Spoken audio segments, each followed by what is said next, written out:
Bonjour à tous, bonjour à toutes et bienvenue pour cette vidéo un peu spéciale. Je profite de la journée de repos du championnat du monde pour vous montrer deux de mes parties, mais pas des parties que j'ai disputées récemment, loin s'en faut. Nous étions en l'an 2000 et j'avais alors 12 ans. Je jouais le top jeune, à l'époque appelé National 1 jeune, en tout cas la première division du championnat de France, un des clubs réservés aux moins de 16 ans et j'étais donc en pupillette. Alors si je vous montre ces parties, c'est pour plusieurs raisons. Tout d'abord parce que ça permet de mieux se connaître. Aussi, ça me permet de me remémorer des bons vieux souvenirs. Et enfin, c'est pour parler de style de jeu. Donc si vous me suivez, j'imagine que vous avez bien compris que j'ai un style porté sur le côté positionnel et stratégique du jeu d'échecs avec ce que j'adore par-dessus tout, les petites finales. Mais souvent, quand un joueur ou une joueuse finit par adopter ce style, c'est après être passé dans l'enfance par une phase typique de l'enfance échiquienne, c'est-à-dire des gambits et du jeu de manière générale, tourné sur le roi adverse, on attaque, on sacrifie, on fait échec et mat. Alors moi, pas du tout. Ce qui n'était pas typique, par exemple, ni de mon club de vendeurs, ni même de ma famille. J'ai un grand frère qui a 18 mois de plus que moi, qui était plus talentueux que moi aux échecs. Alors j'ai fini par le rattraper quand il a fait, et le dépasser quand il a fait ses études. Mais dans l'enfance, il a toujours été plus fort que moi, même au même âge. Et donc lui, il jouait avec les noirs Sicilian Dragon, une des ouvertures les plus agressives. Il jouait le Gambit Benko. Avec les blancs, il jouait E4 et de manière générale, il regardait qu'en direction du roi adverse. Moi, rien de tout ça. Mon joueur préféré, j'étais même un peu amoureuse de lui, c'était José Raúl Capablanca, le troisième champion du monde, connu pour ses finales ultra techniques et son style pur de joueur positionnel.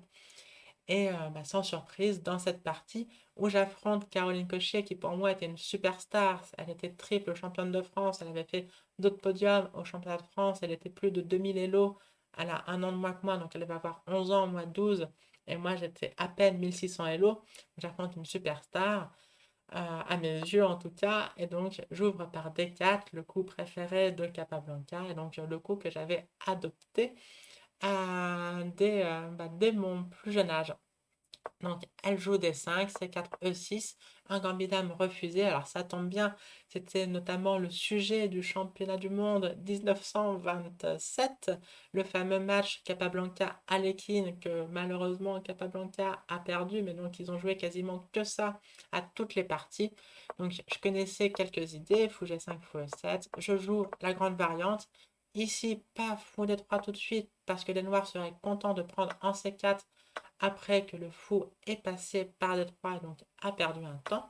Donc à la place, un petit coup de tour C1. Si les noirs prennent en C4 maintenant, on est content de reprendre directement. Elle a joué cavalier D7 et donc là, le même raisonnement s'applique. Je prends exemple sur Capablanca et Alekhine pour jouer Dame C2 à la place de Fou D3, même si Fou D3 est tout à fait possible. Une des variantes typiques, c'est prise en C4 maintenant. Cavalier D5 pour échanger les pièces les noirs manquant d'espace. Il faut prendre un 7, dame prend un 7, roc. Ici, on prend C3 pour enlever le cavalier de la case D5 et pouvoir jouer E5, libérant le fou C8. Avec encore un petit avantage blanc, mais les noirs se rapprochent de l'égalité. Mais bref, je joue dame C2.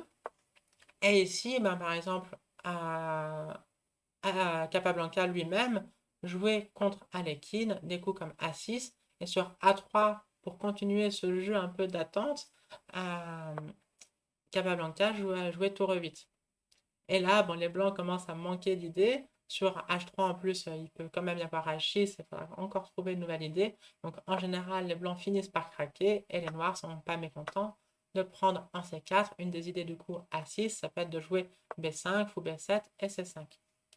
Et donc bref, dans cette position, Caro a pris en C4 et j'étais contente de prendre en C4 sans avoir perdu de temps avec mon fou. Ici, les noirs doivent jouer soit pour C5, soit pour E5 de manière générale pour libérer le fou C8. Donc on peut imaginer un plan A6, B5, fou B7. Ça va ressembler à la variante que je viens de vous montrer, mais avec un point de plus pour les blancs. Donc elle a joué tout de suite C5, qui est tout à fait logique. J'ai roqué, prise en D4, 2 captures possibles. Sans surprise, j'ai choisi de garder la structure saine et symétrique par cavalier prend D4. Le prend D4 n'est pas totalement délirant, mais par exemple cavalier B6 gagne un tempo sur le fou, se rapproche de la case D5, et dans tous les cas, c'était déjà pas mon style de jeu, hein. Si on joue avec le pion isolé, c'est pour accepter que maintenant les finales sont en notre défaveur, et ce qu'on veut, c'est jouer actif avec cavalier 5 et attaque de mat. 1-1. C'était pas l'école de Yosha déjà. Donc cavalier prend D4, à la place, structure symétrique, mais meilleure pièce pour les blancs. Cavalier E5 se libère avec gain de temps. Évidemment, on ne va pas échanger, on va pas perdre la paire de fous, échanger ce fou contre le cavalier, donc je le replace en E2. Dame A5, un coup malin, créant un vis-à-vis sur la 5e rangée. Et ici, j'aime bien le coup que j'ai joué.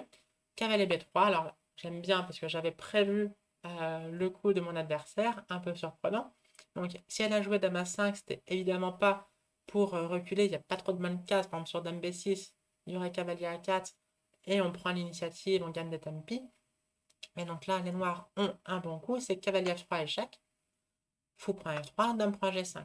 Et les noirs ont quand même gagné la paire de fous, mais j'avais prévu tout ça. Et j'ai joué Cavalier E4, forçant l'échange, cavalier prend un 4, fou prend un 4, gagne un tempo sur le pion H7. Et le problème, c'est que les noirs ont certes la paire de fous, mais ils sont passifs, et surtout le fou C8. Donc là, maintenant, ce que je veux, c'est jouer, je gagne un tempo, et ensuite, ce que je veux, c'est jouer cavalier C5.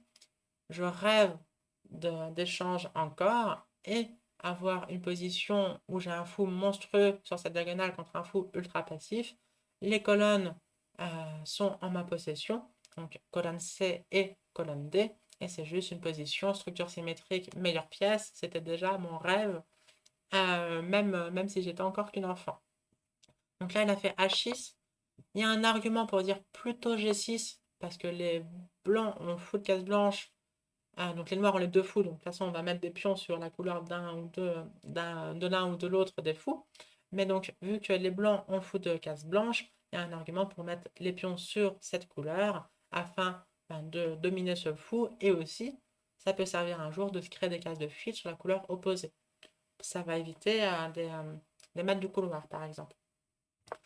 F5 était envisageable, mais vraiment pas fan. Alors ça, déjà à l'époque, je trouvais que ce genre de coup faussement actif, c'était surtout affaiblissant. Alors certes, ça peut initier une attaque à la loi, mais les noirs ne sont pas développés et ça affaiblit le roi noir. Alors il peut y avoir des échecs, il peut y avoir juste des coups comme Dame C7. Et globalement, c'est le pion F. Ça me faisait déjà grimacer à l'époque. Et donc, entre G6 et H6, j'aurais plutôt joué G6.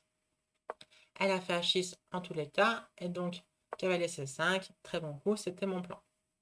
Avec les noirs, c'est très difficile d'arriver à compléter le développement. Donc fou prend C5, comme j'expliquais, c'était mon rêve, hein. Ce genre de petite finale, l'ordinateur s'affole pas totalement, hein. Bon, il commence à mettre un bon avantage blanc sans surprise, mais c'est ultra difficile à jouer en pratique. Les blancs menacent tour D1 pour prendre possession des deux colonnes, menacent également tour C7 et bon courage pour ne pas perdre de pion. Il peut y avoir même des plans comme balancer des pions à l'aile dame pour fixer les pions noirs, et un coup comme F5 ne sert strictement à rien. Après, après fou F3, et là il n'y a même pas de 5 parce que la tour contrôle. Donc, sur cavalier C5, elle a joué tour B8 pour protéger le pion, et je me suis simplement activé par tour D1. Ici, B6 était le moindre mal, et j'aurais continué par cavalier D7. Vous prenez 7, tour prend D7, avec un petit thème, par exemple sur tour C8. Qu'est-ce que vous jouez dans cette position? Vous voyez que la barre a bondi. C'est parce qu'il y a une tactique, et donc j'en parlais tout à l'heure, à cause du coup H6 ne créant pas de case de fuite parce que on a mis le pion sur case noire, donc la case de fuite est sur case blanche. Il y a dame prend C8, abandon sur tour prend C8. Tour prend C8, c'est pas mat tout de suite. Il y a fou F8, mais tour D8, et puis on va gagner le fou. Et déjà, les noirs doivent faire attention à ne pas se faire mater, et dans tous les cas, on aura 2 tours fous contre une dame. C'est un avantage matériel plus que décisif. Je ne sais pas s'il peut être plus que décisif d'ailleurs, mais vous m'avez comprise. Donc, tour D1, elle a joué tour D8, qui est une erreur. J'ai pris en D8, ça c'était le bon coup, fou prend D8, et là j'ai joué tour D1 contre erreur. J'ai pas profité de la petite possibilité tactique qui m'était offerte. Donc comment est-ce que j'aurais pu gagner? Si vous voulez trouver la combinaison que j'ai ratée, enfin la combinaison, la petite combinette que j'ai ratée, allez-y, c'est relativement simple, il faut juste être alerte. Savoir qu'il y a une combinaison, ça aide. Et donc c'était simplement le coup de dame à 4, menace mat, menace le pion à 7, on peut parer l'un mais pas l'autre. Par exemple dame E7, dame prend 7, avec un bon pion de plus pour les blancs et d'excellentes chances de gain, d'autant que les pièces noires sont toujours pas idéalement placées, dirais-je. Dame D6, on peut imaginer G3, même raisonnement que tout à l'heure, couleur inversée. On a le fou de case blanche, on met les pions sur case noire, et bah, c'est du gros pion de plus, quoi. Et donc dans cette position, j'ai joué tour D1 à dame E7 parce que bah, c'est bien rendu compte de la menace. Moi aussi, mais trop tard, je joue dame A4 maintenant. Heureusement, mon adversaire a refait une erreur en jouant B5. Et donc là, j'ai vu la petite combinaison euh, qui permet de prendre un avantage décisif. Est-ce que vous la voyez aussi? Ouais, j'ai joué dame prend A7, toujours ce même thème du mat du couloir sur dame prend A7 et tour prend D8. Donc là, Caro a joué fou C7 et j'aime bien le coup suivant qui est pour moi peut-être plus difficile à trouver que dame prend A7 qui est une simple tactique. J'ai joué cavalier D7. Il fallait avoir bien calculé. Alors, c'est une combinaison typique de Yosha, hein. On est sur la combinaison pas pour gagner du matériel, juste pour échanger des pièces et se diriger vers la finale gagnante, hein. Mais donc, cavalier D7, très bon coup. Sur fou prend D7, c'est la partie dame prend C7, regagne la pièce avec un avantage décisif, toujours un pion de plus et une meilleure position. Il fallait calculer quand même fou D6, avec l'idée que le cavalier est attaqué et est cloué, mais ça ne me posait pas de problème. J'aurais joué dame D4, contre-attaque sur le fou D6 et la tour B8 est maintenant en prise, donc le cavalier s'est décloué, il n'est plus cloué en tout cas. Et donc sur fou prend D7, dame prend D6, on a une position facilement gagnante, enfin ça va prendre du temps, mais avec un pion de plus qui va pouvoir être passé un meilleur fou, une meilleure tour, ça fait quand même beaucoup trop d'avantages pour que la noire ait de chance raisonnable de nul. Donc il y avait des D7 très bons coups. Il faut prendre D7, dame prend C7, c'est la partie. Et tour C8, à petit piège, alors que j'avais prévu, je m'en rappelle, donc je ne suis pas tombée dedans. Le piège, c'est évidemment que ce fou n'est pas prenable parce que les noirs aussi connaissent le maître du couloir et maintenant Caro ne se serait pas fait prier. Donc sur tour C8, j'ai joué dame B6. Il y avait un argument pour jouer dame B7 quand même, conserver ce clouage, même si on ne menace pas de prendre, ça peut être pas mal. Là, on aurait pu jouer roi F8 et sur G3, roi E8 protège, donc G3 parce qu'on ne peut toujours pas prendre ses maths. Donc G3 comme tout à l'heure, hein, le pion sur case noire, et roi 8 et ça défend tant bien que mal. Mais donc dame B6, de toute façon, ça ne change pas l'évaluation de la position. G6 maintenant, donc c'est un peu un aveu d'échec du coachise de tout à l'heure. G3, prophylaxie. Fou E8, pareil, hein, pour pouvoir se dépatouiller, plus prendre dame B7 maintenant qu'il n'y a plus de mat du couloir, ça aurait été grave. Dame D4, on centralise la dame. Fou C6, bon, vous me connaissez, j'ai pas pu résister à la tentation. Fou prend C6, tour prend C6, dame D8 échec et transposition dans une finale de tour. Je place la tour derrière le pion ennemi, bien comme il faut. Et donc là, les noirs ont le choix entre jouer tour C5 ou jouer tour A6 puis tour A5. Et Caroline s'est trompée. Elle a joué tour A6, A3, tour A5. Je pense que son argument, c'était de dire maintenant c'est plus difficile d'avancer les pions. Et c'est vrai, mais juste la tour est beaucoup trop passive. Et la finale est facilement gagnante. Alors, la finale aurait quand même été gagnante après tour C5, mais plus difficilement. Et les blancs doivent faire attention à ne pas pousser les pions trop tôt. Non pas que ça soit forcément nul, il y a de bonnes chances que ça gagne, mais le mieux c'est quand même sûrement d'essayer d'avancer d'abord avec le roi, puis de pousser les pions. Par là, je veux dire, un coup comme B3, on peut imaginer tour C2, tour prend B5, tour prend A2. Elle va rejouer tour B2 juste après, avec la tour idéalement placée derrière le pion passé adverse. Alors, je pense que cette finale doit être gagnante, tactiquement. Alors, l'ordi, il n'est pas à la faible profondeur, il met plus 0,87. Donc, est-ce que ça gagne? Est-ce que c'est nul? Ben, lui-même dit qu'il n'en sait rien. Mais alors, pourquoi il y a de bonnes chances de gain? Déjà, il y a 4 contre 4 à l'aile roi, ça fait beaucoup de pions. Donc, plus il y a de pions, plus les chances de gain sont grandes, hein. Si c'était juste 2 pions H, ça serait totalement nul. Euh, et notre argument, c'est que c'est un pion B et pas un pion A. Donc, dans les cas où le pion va avancer jusqu'en B6, par exemple, et qu'à un moment, on va amener le roi pour épauler le pion, le trajet sera plus court. Quand c'est un pion A, il aura plus de chemin à faire avant d'épauler son pion. Et ça fait plus de dégâts quand la tour commence à manger les pions ou que les noirs trouvent du contre-jeu. Bref, cette position doit être gagnante, mais ça aurait été compliqué. Et en tous les cas, il ne fallait pas jouer trop tôt B3 pour faire A4, mais plutôt centraliser le roi d'abord. Donc la tour A6, une erreur bienvenue. Tour A5, je centralise le roi. Roi F1, roi F6, roi E2, roi E5, roi D3. H5 pour tenter de trouver du contre-jeu. Roi C3 tranquillement. F6, roi B4, tour A6. Le petit coup prophylactique, bon, un peu superflu, mais F3 pour éviter tout contre-jeu par roi E4. Bon, j'aurais pu capturer en B5 déjà, mais F3, j'aime bien le style catenaccio, on va dire. Tour C6, tour prend B5, roi D6. B3, pareil. Bon, c'est la prophylaxie. Alors, là, je vois que l'ordi dit que c'est le meilleur coup. Mais bon, on aurait pu commencer à pousser les pions. Donc B3, tour C2, A4, tour prend H2, A5. Elle a joué tour C2, sur tour A2, pas trop de soucis. Tour B6, par exemple. Roi D5 pour rester un peu au centre, mais je peux pousser. G5 crée du contre-jeu, mais roi B5, les deux pions passés liés. Donc là, H4 crée un pion, mais la tour va derrière et le plan des blancs est trop simple pour pas que j'arrive à gâcher cette position.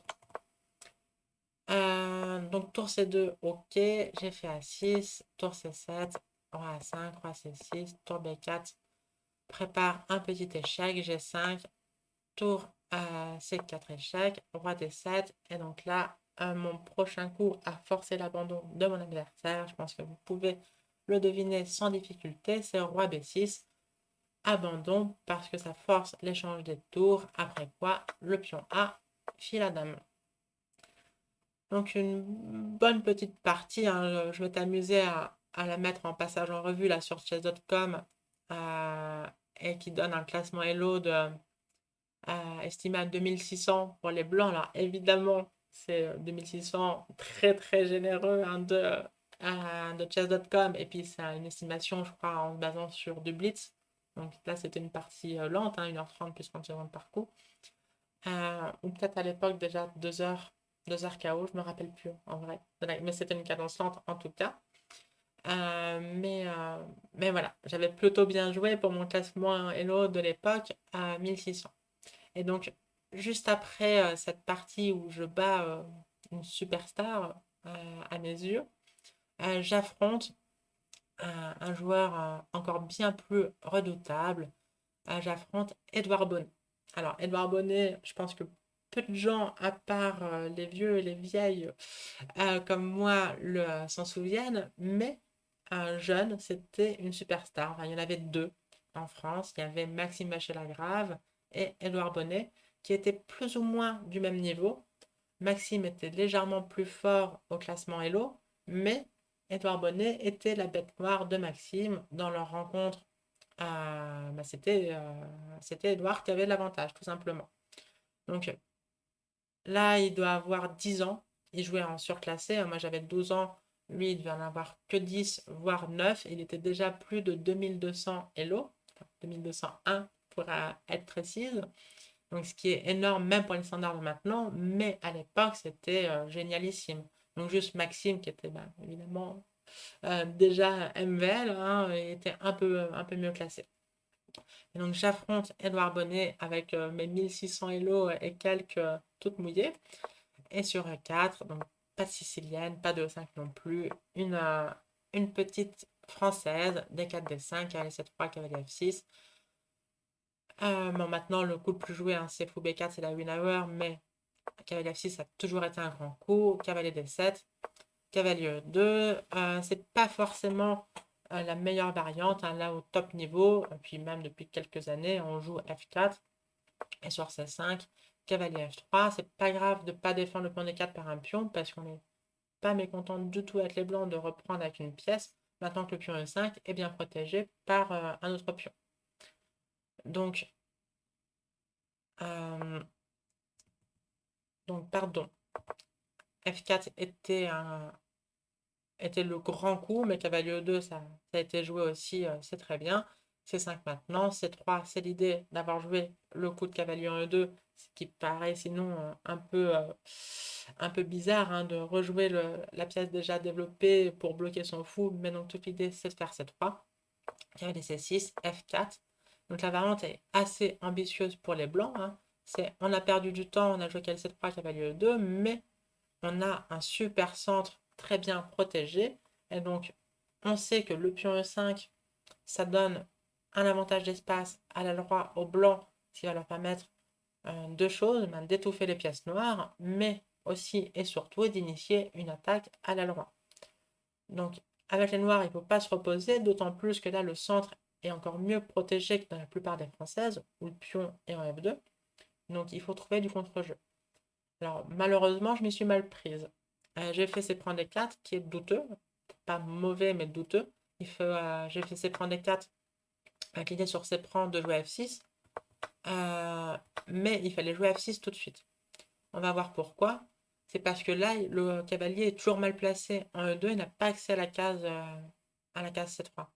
Donc ici, on attend que les blancs fassent un coup comme G3 pour se développer avant de prendre. Et on va tout de suite trouver du contre-jeu. Ça, cette structure, si les blancs arrivent à bien se développer, est totalement perdante pour les noirs, qui ont cet horrible fou, qui ont le désavantage d'espace, qui jouent sur enfin, trois rangées, et qui vont se faire attaquer à la loi. Mais donc là, on a du contre-jeu, par exemple, pour B4 échecs, qui a laissé 3, roc, fou G2, et ici un coup typique, tour prend F3, sacrifice de qualité, pour gagner un gros pion, puis le pion E5 risque de tomber aussi. Si les noirs ont deux pions passés liés à la place d'avoir les pions E6 et D5 étouffés par le centre de blanc, évidemment, c'est pas la même. Et donc là, c'est une position déjà gagnante pour les noirs. Donc évidemment, c'est pas gagnant après F6, hein, mais c'était comme ça qu'il fallait jouer. Et après, c'est prendre D4. Mon adversaire s'est également trompé en prenant du cavalier. Il fallait reprendre du pion. Et la différence, c'est qu'après C3, au lieu de faire G3 et fou G2, ce qui est pas terrible, il peut se développer par cavalier C3. Cavalier E2, c'était uniquement pour jouer C3, mais sinon, évidemment, la place du cavalier, c'est la case C3. Là, il y revient. Et si on fait le même genre de choses, roc, tour prend F3, parce que sinon, on va se faire massacrer, on va se prendre un petit coup H1 prophylaxique et après de la grosse attaque à l'aile droite avec du fou D3, du fou G5, du cavalier G5, dame E1, dame G3, etc. Ça peut venir aussi à l'esprit, ça va jouer tout seul à l'aile droite. Et les noirs n'ont pas de contre-jeu. Donc il faut y aller tour prend F3. Mais là, c'est pas vraiment la même. Les blancs étant bien mieux développés et ayant déjà roqué. Cela dit, c'est pas non plus trivial avec les blancs de convertir cette position. Bon, il va défendre son pion et il y a un avantage blanc, mais du jeu pour les noirs. Donc après qu'elle ait prendre les 4, ça va. Je joue fou C5, B4, un coup ambitieux, mais sur lequel j'ai bien répondu. Donc il faut prendre des 4. On peut reprendre du cavalier ou du fou. C'est une chance sur deux. Et malheureusement, j'ai gagné mon coin flip. Non, je pense que j'avais compris que fou prendre des 4 était mauvais. Sur fou prendre des 4, bon, il peut y avoir qu'aller prendre des 4 et transposition dans la partie. Mais les blancs ont en plus la possibilité c'est prendre des 4. On se dit, ouais, mais ça perd le pion. Mais sauf que c'est pas grave, parce que cette structure, comme j'expliquais, est gagnante. Les noirs doivent absolument avoir du contre-jeu, et là, il n'y en a pas. Donc, qu'on joue dame B6 ou qu'on joue dame E7 ou peu importe, les blancs vont jouer avec fou D3, avec petit roc, avec cavalier G5. On a ce fou horrible. Le fait d'avoir perdu le fou de case noire contre un cavalier, je ne dis pas échangé, je dis perdu, ben, c'est catastrophique. Il n'y a pas de contre-jeu, on se fait massacrer. Donc, pas fou prendre les 4, il faut jouer cavalier prendre les 4. Il a fait cavalier prendre les 4. Oui, parce que là, maintenant, c'est prendre les 4, fou prendre B4 échec, c'est pas la même. Hein. Avec le fou de case noire encore en vie, ça va tout à fait. Voilà. On voit que la jauge met ça en évaluation préférée, mais les noirs sont pas mécontents. Donc, cavalier prendre les 4. À noter que oui, sur B.C5, évidemment, c'est une gaffe. Je peux prendre un F3 intermédiaire avant de récupérer le pion C5. Donc ça, c'est gagnant. Donc aller prendre D4 était bel et bien forcé. Et maintenant, je peux prendre un D4, dame prend D4. Et donc là, une erreur qui n'était pas typique pour moi. Le meilleur coup, c'était dame prend D4 et je ne l'ai pas fait. J'ai roqué d'abord. J'aurais juste dû prendre et jouer comme dans la partie avec cavalier B6. Parce que sur roc, fou E3, je m'étais dit, je vais prendre maintenant et je vais donner une chance à mon adversaire de se tromper. Parce que sur C prend D4, c'est la partie. Ça retombe dans la même variante que si j'avais pris en D4 au coup précédent. Et je m'étais dit, je vais lui donner la possibilité de se tromper par fou prend D4. Pas de chance, fou prend D4 était le meilleur coup. Bon, ce que n'a pas non plus compris mon adversaire qui avait déjà classé 2200 Elo. Alors, fou prendre D4, naïvement, je m'étais dit, mais il garderait le pion C3 arriéré sur la colonne ouverte. Ça peut pas être bon. Mais c'est beaucoup trop dogmatique comme pensée. Le fou en D4, c'est un mauvais fou parce qu'il est sur la couleur des pions, un blanc, et surtout du pion E5 bloqué au centre. Mais bah, il défend très bien ses pions, notamment le pion C3 qui du coup n'est pas une vraie faiblesse, et le pion E5, ce qui va permettre de pouvoir attaquer à la loi. Moi j'avais vu la case C4 devant le pion arriéré, mais on peut pas y faire grand chose, c'est-à-dire une variante typique cavalier B6, A4, A5, le cavalier vient en C4, super, mais de C4 il fait pas grand chose. On peut pousser des pions, alors c'est un peu bizarre de jouer sans se développer, mais les pièces sont pas trop mal placées sur leur case de départ. Fou B5, c'est joli, hein, c'est ce blocage sur case blanche, mais concrètement ça fait aucune menace. Et donc H4, et les blancs, eux, ils vont finir par en avoir des menaces quand tout va s'ouvrir à la loi et qu'ils vont pouvoir jouer avec toutes leurs pièces actives comme ça. Donc, ne pas avoir joué dame prend D4 dans cette position quand c'est prend D4 était forcé, c'était quand même une vraie erreur. Mais ça demandait une compréhension que nous, pauvres enfants, donc moi 12 ans et Edouard 9 ou 10, n'avions pas encore. Donc il a joué ses prend D4, j'ai fait cavalier B6, tour C1, fou D7. Et donc, cette finale est légèrement avantageuse pour les noirs, malgré la paire de fou des blancs. Ou peut-être même à cause de la paire de fou des blancs, parce que le fou de case noire est mauvais. Et je vais jouer sur les cases blanches, et mes deux pièces peuvent jouer sur les cases blanches, tout simplement. Donc, il y a eu fou D3, tour C8, roi D2. Évidemment, pas besoin de roquer, on est en finale, donc on centralise le roi. Ici, j'avais pensé, je me rappelle, à A6 suivi de fou B5. Ça serait le rêve d'échanger les fous de case blanche et de finir avec bon cavalier. S'il joue par exemple naïvement, un truc comme ça. Que là, il pousse les pions. Voilà, je fais fou B5. Et ça serait vraiment le rêve. Hein. Les pions doublés, isolés, c'est pas grave du tout. On va jouer cavalier C4, on va jouer tour A8. Et ça, on gagne. Mais sur A6, il empêche fou B5 en jouant par exemple tour C5. Et on regrette d'avoir fait A6 pour rien. Donc à la place, j'ai joué cavalier C4, meilleur coup. Et ça force plus ou moins la prise. Il vaut mieux que les blancs qui objectivement doivent jouer pour la nulle. Alors sûrement qu'ils jouent encore pour le gain, hein, parce qu'il y avait 600 points d'écart en gros. Mais objectivement, il faut jouer pour la nulle. Et transposer dans des fous de couleur opposée, quand bien même on garde le mauvais fou pour les blancs, c'est ce qui offre les meilleures chances. Parce qu'on aura 2 fou B5.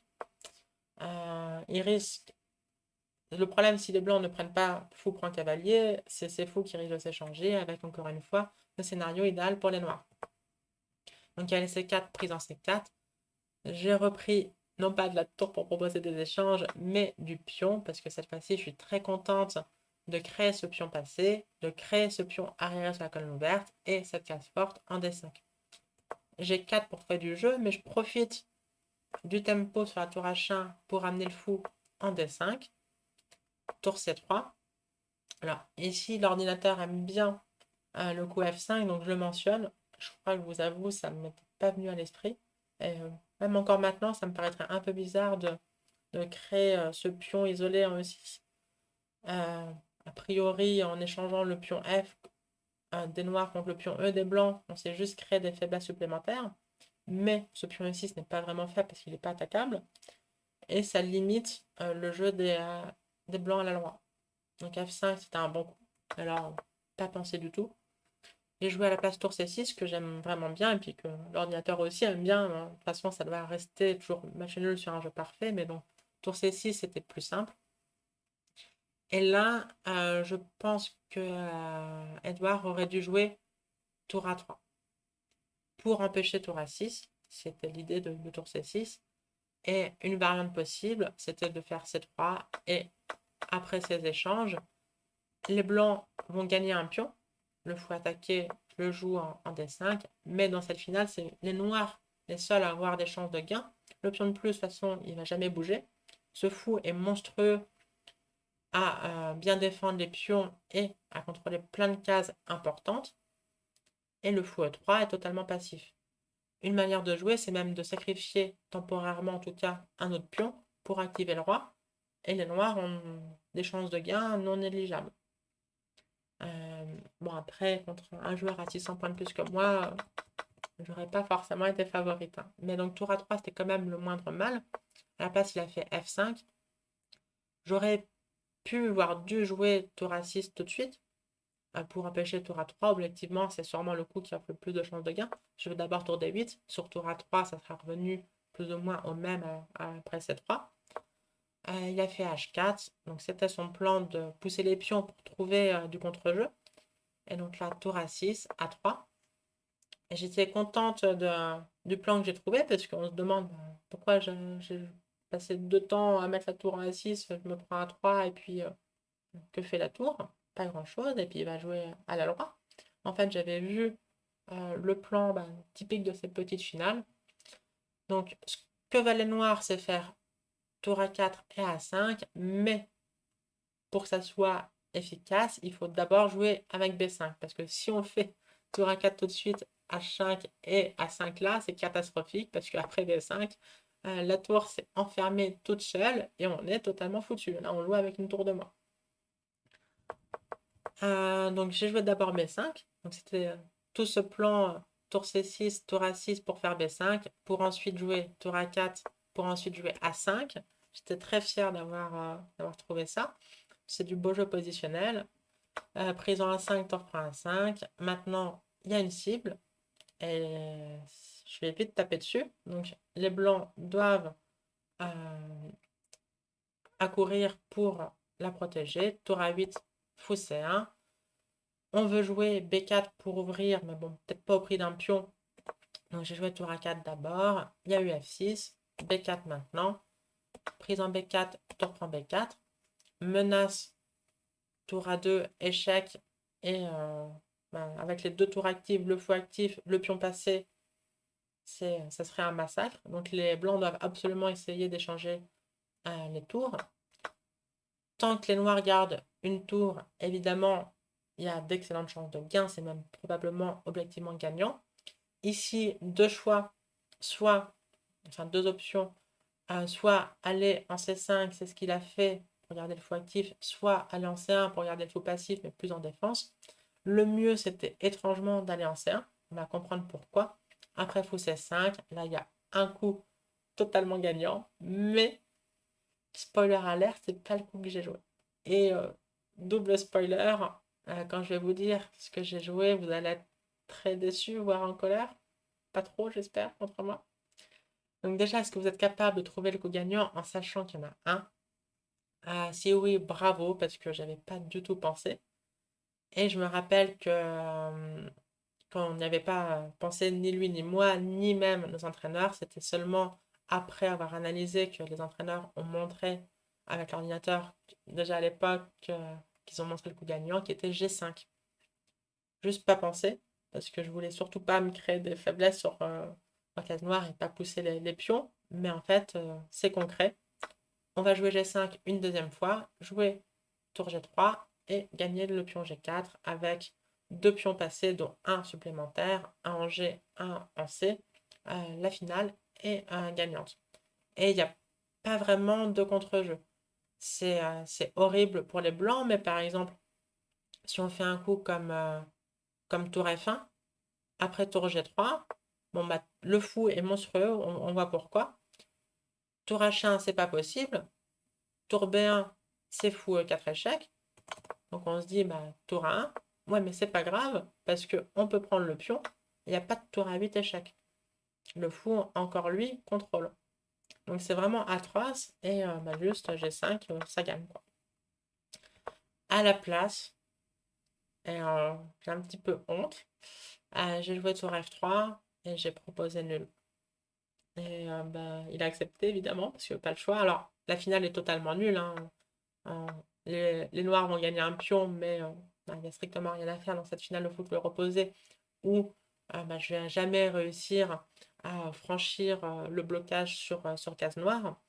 Donc, c'est pas proposer nul qui est grave, hein, c'est de jouer tour F3. À ma décharge, je rappelle que c'était la superstar, donc la bête noire de Maxime Bachelagrave, et qu'il y avait plus de 500 points Hello d'écart en tout cas. Et bah voilà, mais ça montre ces deux parties, bah déjà mon style qui a toujours été là. Ça montre aussi bah, mes qualités du coup dans ces phases techniques. Bah, déjà à l'époque, j'étais pas trop mauvaise, mais ça montre peut-être surtout mes limites. Bon, déjà en tactique, évidemment, si j'étais pas classée plus de 2000, j'allais bientôt l'être, mais si j'étais pas déjà classé plus de 2000, c'est que j'avais d'énormes lacunes que j'ai encore dans le jeu tactique. Et surtout, ça montre mon éternel problème de manque de combativité et bah, d'esprit de compétition de manière générale, hein. J'adore ce jeu, je suis une des personnes les plus passionnées par les échecs que je connaisse, mais c'est pas la compétition qui m'envoie le plus de rêves. Euh, J'espère que je vous ai pas trop déçu avec cette proposition nulle. Bref, si ces parties de ma jeunesse vous ont plu et les analyses aussi, laissez un petit like. J'en profite pour vous dire que j'ai quelques créneaux si certaines veulent des cours particuliers.